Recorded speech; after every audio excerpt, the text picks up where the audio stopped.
Andromeda is our closest major galaxy, 2.5 million light-years away. You can see it on a clear night, a faint smudge of light in the constellation Andromeda. Billions of stars, hundreds of billions, perhaps trillions, and we will never reach it. Not because we lack technology, not because we lack ambition or curiosity, but because the universe itself won't allow it. Even if we could travel at the speed of light, which we can't, Andromeda would still be beyond our reach. Not just practically, fundamentally. After 50 years of working with the laws of physics, I've come to understand something that most people find difficult to accept. The universe has boundaries, not edges in space, but limits built into the structure of reality itself. And Andromeda sits beyond one of those limits. Let me explain why. Most people assume that with enough time and technological progress, we can go anywhere, that the universe is open to exploration. That distance is just a temporary obstacle. Give us 1,000 years, 1,000,000 years, and we'll figure it out. We'll build faster ships, better engines. We'll find a way. This is a comforting thought.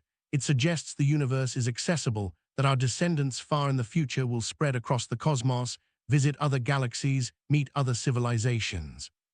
But this assumption rests on a misunderstanding, because the obstacles to reaching Andromeda are not technological. They are fundamental, written into the laws of physics in ways that cannot be overcome. No amount of engineering will change them. No amount of time will make them go away. The universe is structured in such a way that some places are simply unreachable, and Andromeda is one of them. Let me start by explaining just how far away Andromeda really is, because I think most people don't truly grasp the scale. Andromeda is 2.5 million light-years from Earth. A light-year is the distance light travels in 1 year, and light is fast, the fastest thing in the universe. Light travels at about 300,000 kilometers per second. In 1 second, it crosses roughly the distance from Earth to the Moon. In 8 minutes, it reaches the Sun. In 4 years, it reaches the nearest star. In 1 year, light travels about 9.5 trillion kilometers. That's 1 light-year. Andromeda is 2.5 million of those, 2.5 million times 9.5 trillion kilometers, which works out to about 24 quintillion kilometers. 24 followed by 18 zeros. These numbers are so large they lose meaning. Our brains aren't built to comprehend them. So let me give you a different perspective. If you could travel at the speed of light, which you can't, the journey to Andromeda would take 2.5 million years. That's longer than humans have existed as a species, longer than most mammal species survive, longer than most ice ages. If you left today traveling at light speed, you would arrive at Andromeda long after human civilization has either evolved into something unrecognizable or gone extinct. And that's at light speed, which, as I'll explain, is impossible for anything with mass. At more realistic speeds, say 1% the speed of light, which is still extraordinarily fast by any current measure, the journey would take 250 million years. That's longer than the time since the dinosaurs went extinct. The scale is incomprehensible, and this is just to reach the nearest major galaxy. There are billions of other galaxies, most are much farther, some are billions of light-years away.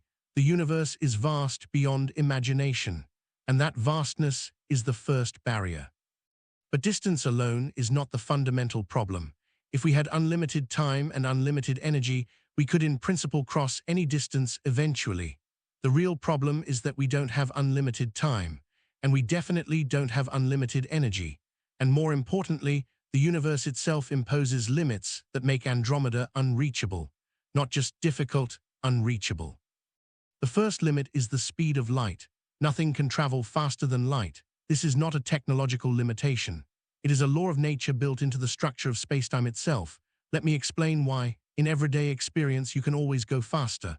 You're walking, you start running, you get in a car, a plane, a rocket. Each time you accelerate, you go faster. There seems to be no limit, but there is a limit, and it's built into the way space and time are related. Einstein discovered this in 1905 with his theory of special relativity. The key insight is that space and time are not separate. They are unified into a single structure, spacetime, and the speed of light is not just a speed. It is a fundamental constant that defines the structure of spacetime.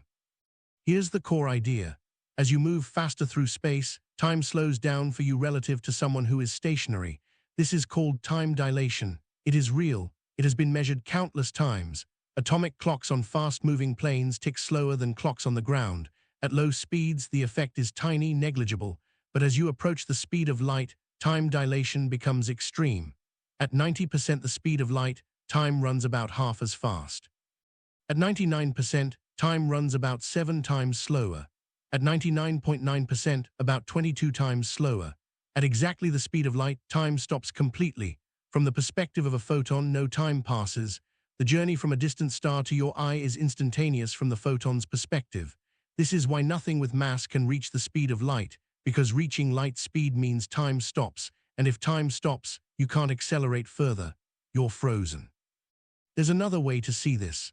As you accelerate, your relativistic mass increases, not your rest mass, but the effective mass that resists further acceleration. The faster you go, the more massive you become. At the speed of light, your mass becomes infinite, and infinite mass requires infinite energy to accelerate.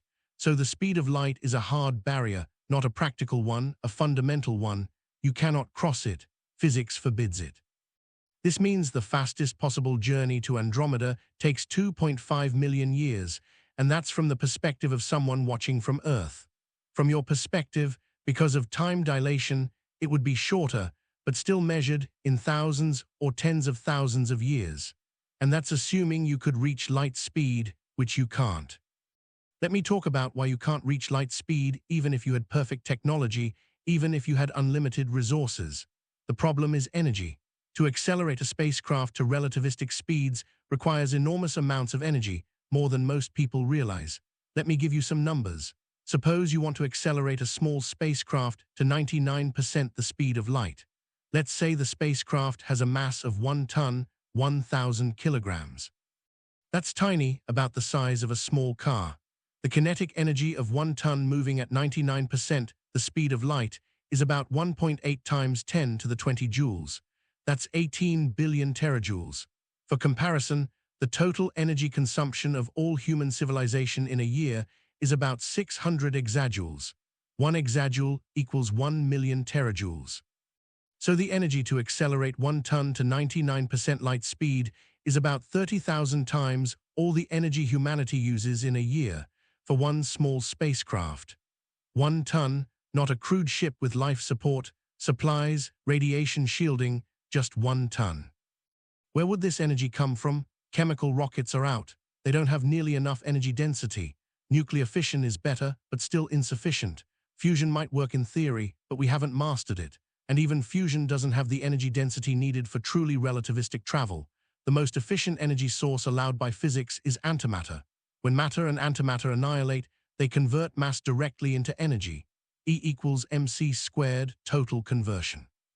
1 kilogram of matter, annihilating with 1 kilogram of antimatter, produces about 9 times 10 to the 16 joules.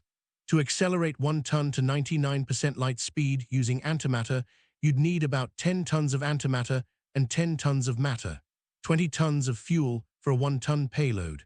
That's a mass ratio of 20 to 1. But we can't produce antimatter in meaningful quantities.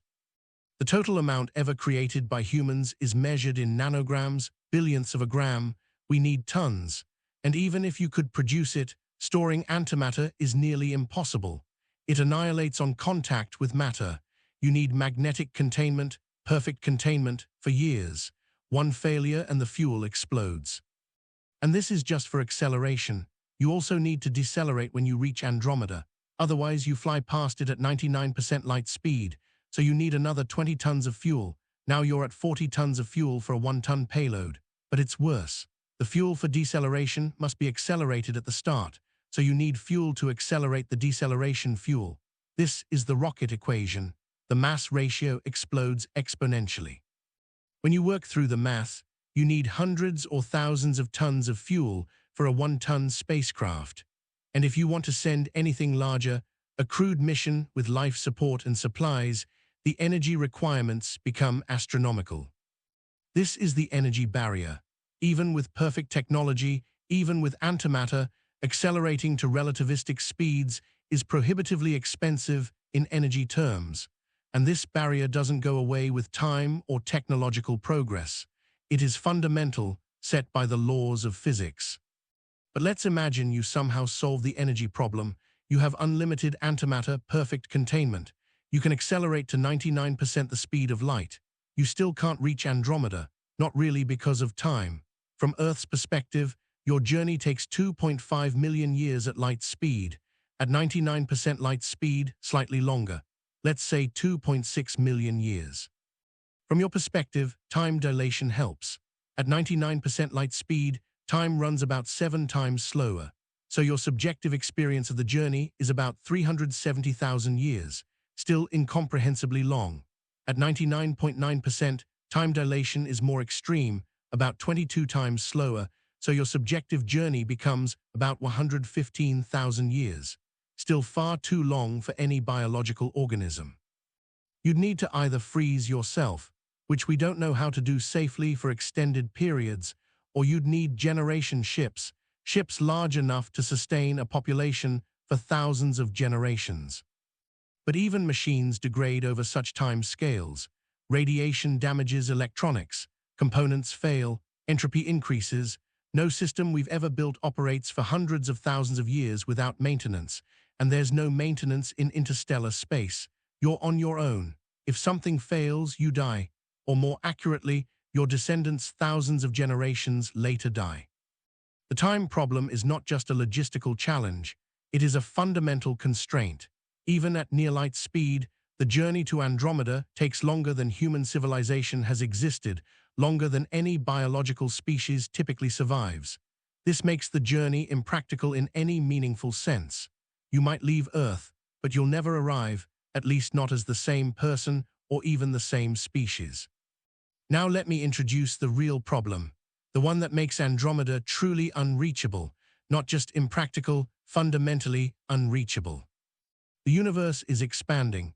This is one of the most important discoveries of 20th century physics. Edwin Hubble discovered it in 1929. Galaxies are moving away from us. The farther away they are, the faster they recede. This is not because galaxies are moving through space. It is because space itself is expanding. The fabric of spacetime is stretching, carrying galaxies apart. At small scales, this doesn't matter.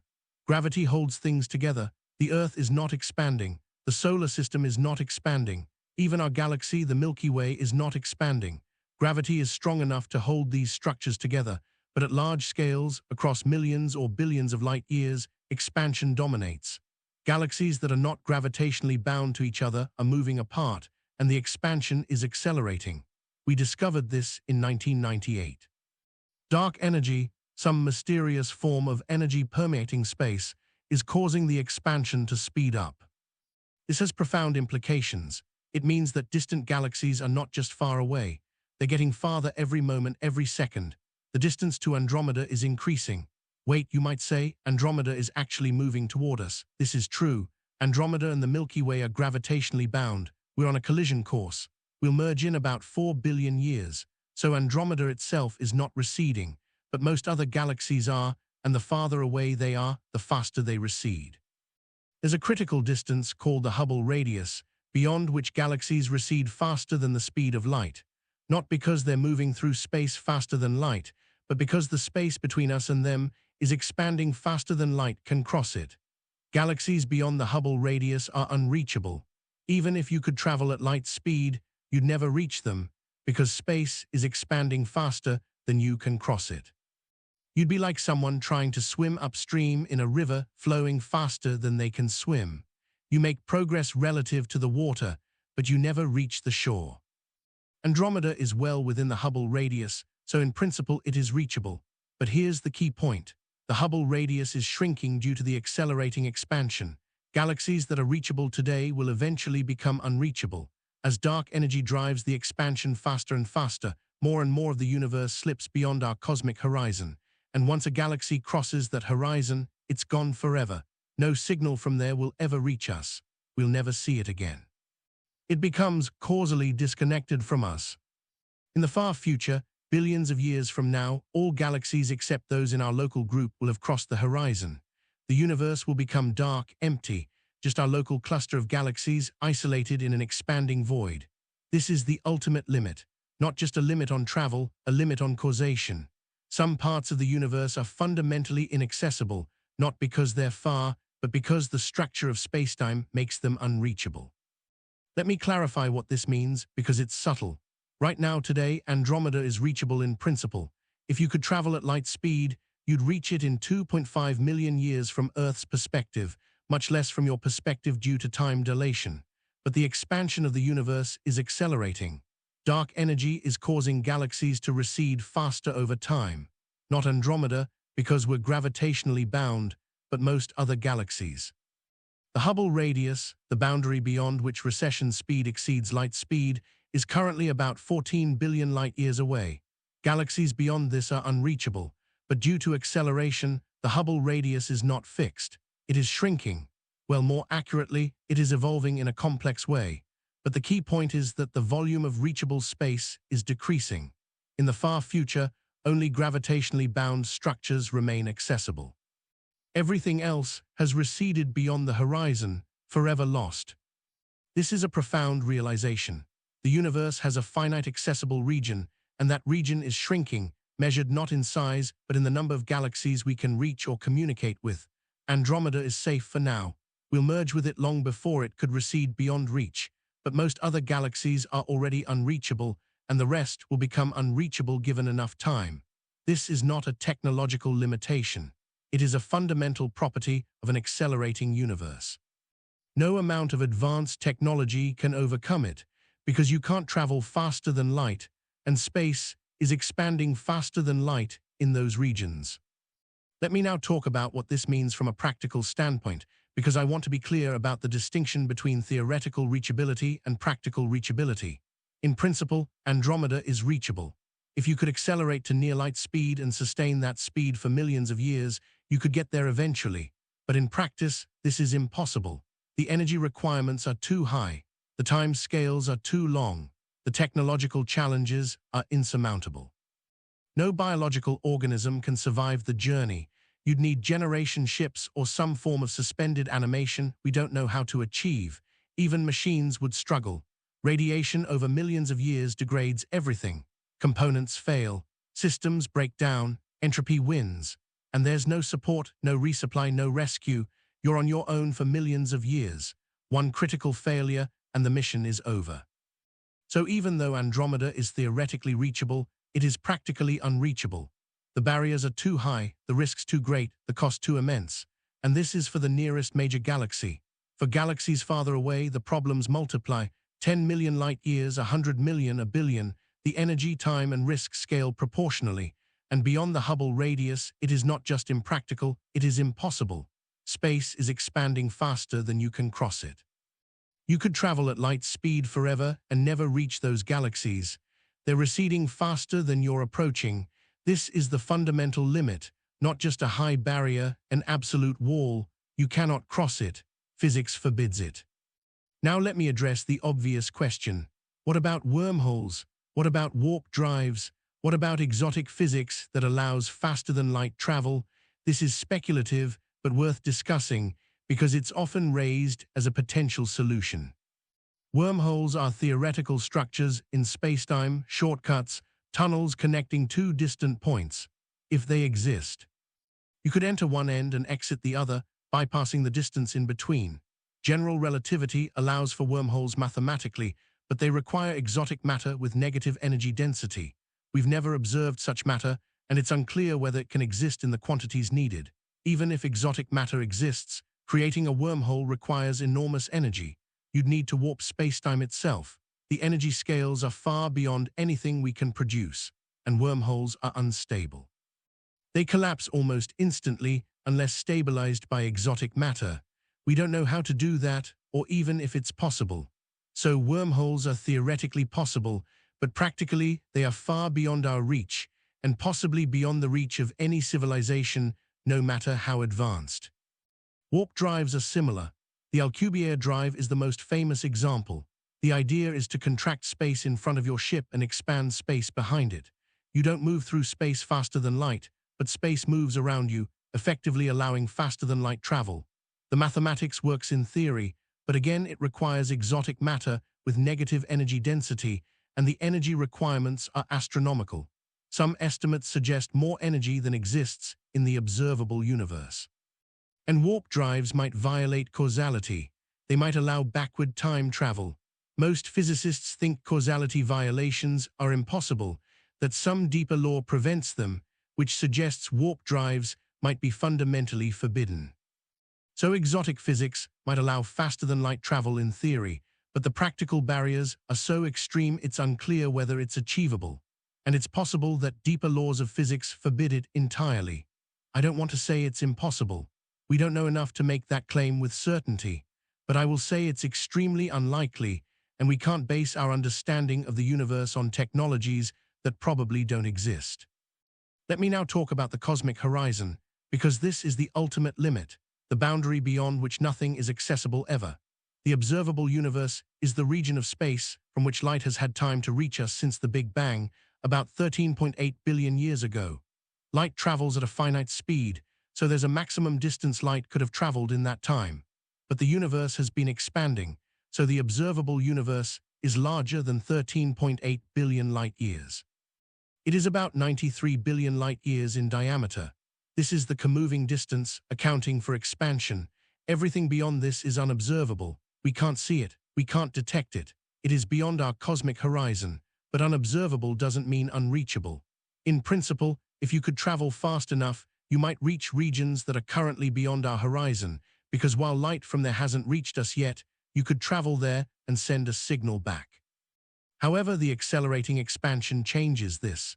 Due to dark energy, the cosmic horizon is not just an observational limit, it is becoming a causal limit. Regions beyond the horizon are receding faster than light, and the acceleration means they are receding faster over time. Eventually, they become causally disconnected. No signal from there will ever reach us, and no signal from us will ever reach them.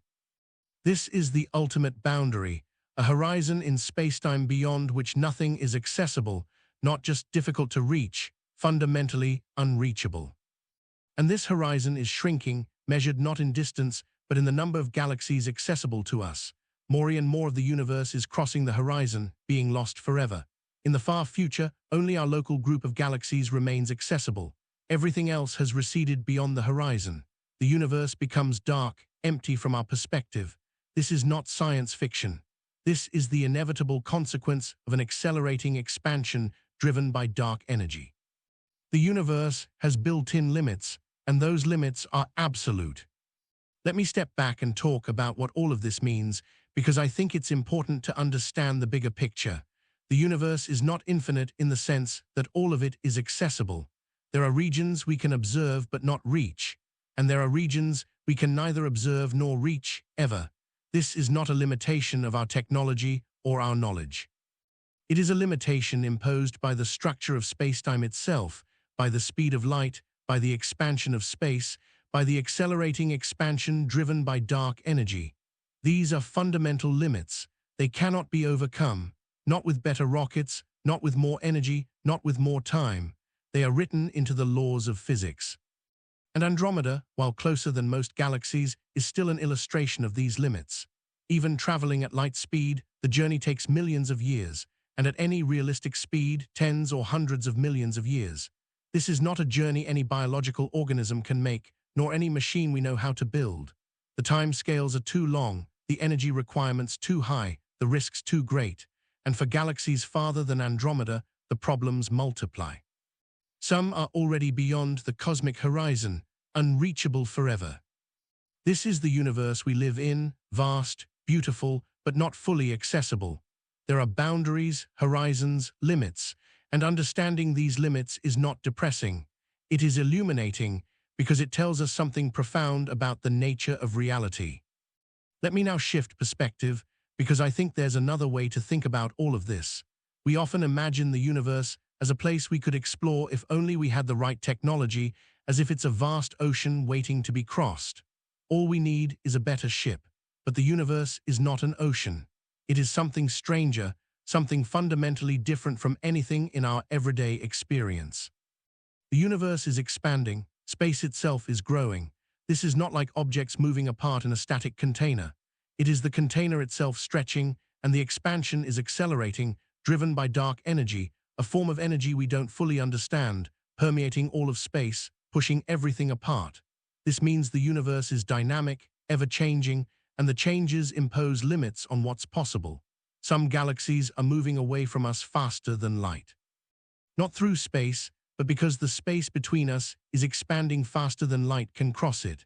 This is a fundamentally different kind of barrier than a high wall or a deep ocean. It is not something you can climb over or sail across. It is a barrier in the structure of spacetime itself, and it is absolute. No technology can overcome it, because overcoming it would require traveling faster than light, which physics forbids. So the universe is not just big. It is structured in a way that creates unreachable regions, islands of causality separated by expanding voids. We are on one island. Andromeda is on the same island for now, but most galaxies are on other islands, and the space between islands is growing faster and faster. Eventually, the islands become isolated completely forever. No communication, no travel, no causal connection. This is the fate of the universe in the far future. A collection of isolated galaxy clusters, each surrounded by darkness, each alone in an ever-expanding void. Let me talk about what this means for the future of intelligent life, for civilizations like ours, for anyone trying to explore the universe. If interstellar travel is difficult, intergalactic travel is effectively impossible. The distances are too vast, the energy requirements too high, the time scales too long. Even if a civilization mastered interstellar travel within their own galaxy, crossing to another galaxy would be orders of magnitude harder. Andromeda is 2.5 million light-years away. Most galaxies are much farther, tens of millions, hundreds of millions, billions. At any achievable speed, these journeys take tens of millions or hundreds of millions of years, longer than most species survive, longer than most civilizations persist. And for galaxies beyond the cosmic horizon, it is not just difficult, it is impossible. No matter how long you wait, no matter how advanced your technology, you can't reach them. Space is expanding faster than you can cross it. This suggests the universe is fundamentally fragmented, divided into causally disconnected regions. Each region can develop life, intelligence, civilization, but they can never meet, never communicate, never know the other exists. This is a profound form of cosmic loneliness. Not loneliness because we're alone, but loneliness because we're isolated, separated by the structure of spacetime itself. There might be billions of civilizations in the universe, but most of them are beyond our reach, beyond our horizon. We'll never know they exist, and they'll never know we exist.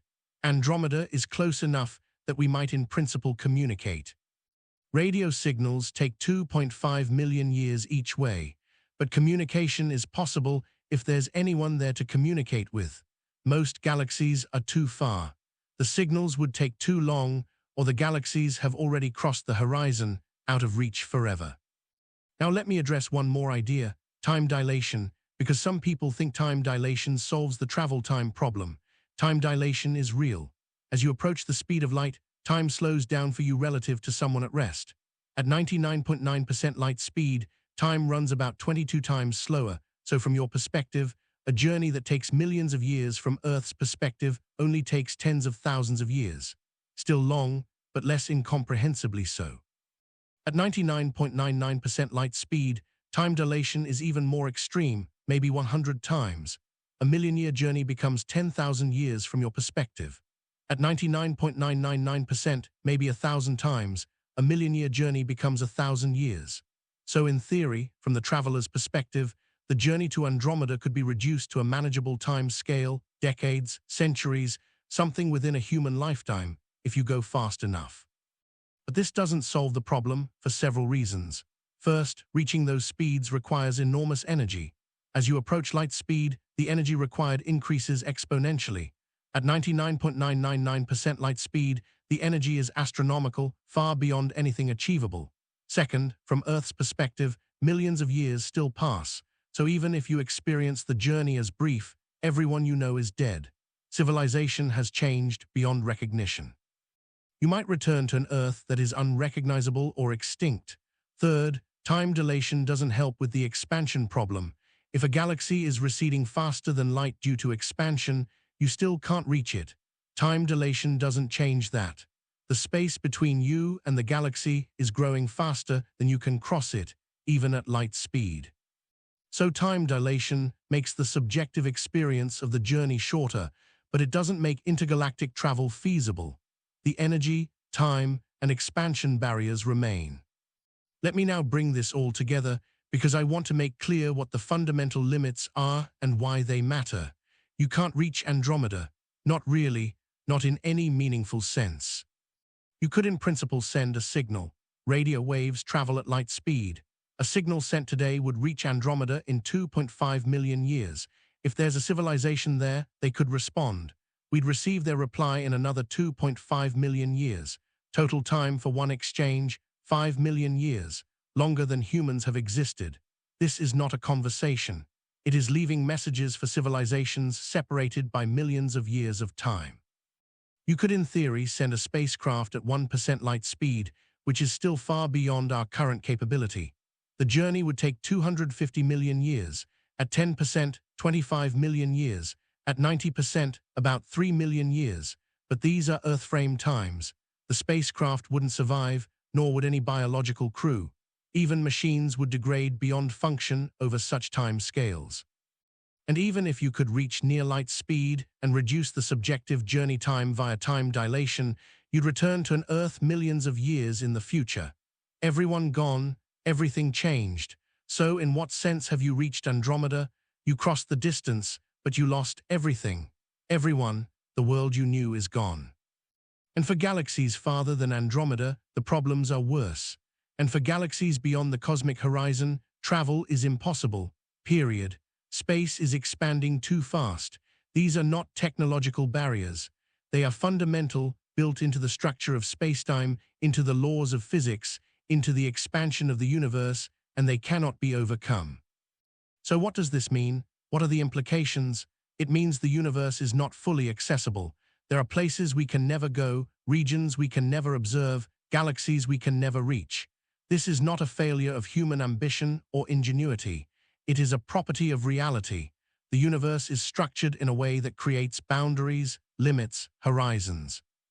And Andromeda, while visible to us, while theoretically reachable in principle, is effectively beyond our reach. The journey would take too long, require too much energy, involve too much risk. We might send signals, we might detect signals from there, but we will never visit, never meet anyone who lives there, never see it up close. And this is true for almost all galaxies. We can observe them, study them, learn about them, but we cannot reach them. We are confined to our local region of space, our galaxy, perhaps our local group of galaxies, but that's it. Everything beyond is out of reach. This is not a temporary limitation. It is permanent, written into the laws of physics, into the structure of spacetime, into the accelerating expansion of the universe.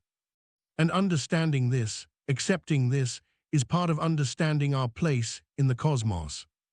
Let me end with a thought, a perspective shift. We often think of the universe as infinite and accessible, as if given enough time and technology, we could go anywhere, explore everything, know everything. But the universe is not like that. It has limits, boundaries, not edges in space, but limits in what's accessible, what's reachable, what's knowable. The speed of light is a limit. You can't go faster. This is not a technological challenge.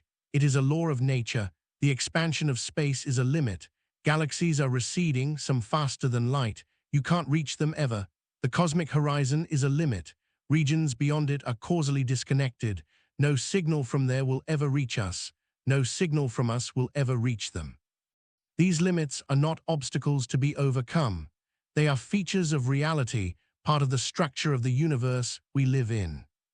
And Andromeda, 2.5 million light-years away, sits just on the edge of what's theoretically possible, close enough to reach in principle, far enough to be unreachable in practice. It is a symbol of the limits, a reminder that the universe, for all its beauty and vastness, is not fully open to us. We can observe, we can study, we can learn, but we cannot go everywhere. Some places are beyond reach forever. And maybe that's okay. Maybe the universe is not meant to be traversed. Maybe it is meant to be appreciated from a distance, studied, contemplated, understood through observation and thought rather than physical presence. The stars are beautiful. The galaxies are magnificent. Andromeda glows softly in the night sky, a distant neighbor, close in cosmic terms, unreachably far in human terms. We will never walk on its worlds, never meet its inhabitants if they exist, never see it except as a point of light. But we can know it's there. We can study its light, understand its structure, appreciate its existence. And maybe that's enough. Not everything needs to be reached to be meaningful. Some things are valuable precisely because they're distant, untouchable, beyond. Andromeda is one of those things, close enough to see, far enough to be forever out of reach. And in that distance, there is a kind of beauty, a reminder of the vastness, the limits, the structure of reality itself. We are here, Andromeda is there, and the space between us is growing slowly. Inevitably, one day, billions of years from now, Andromeda and the Milky Way will merge.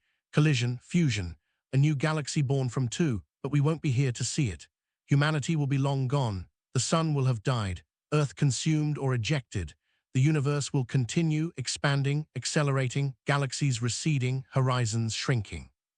And in the end, all that will remain are isolated islands of matter, separated by vast, ever-growing voids, each alone, each unreachable from the others. This is the fate written into the structure of spacetime, into the laws of physics, into the accelerating expansion driven by dark energy. It is not a happy ending, but it is the truth as best we understand it. Andromeda is beautiful, distant, unreachable, and so is almost everything else.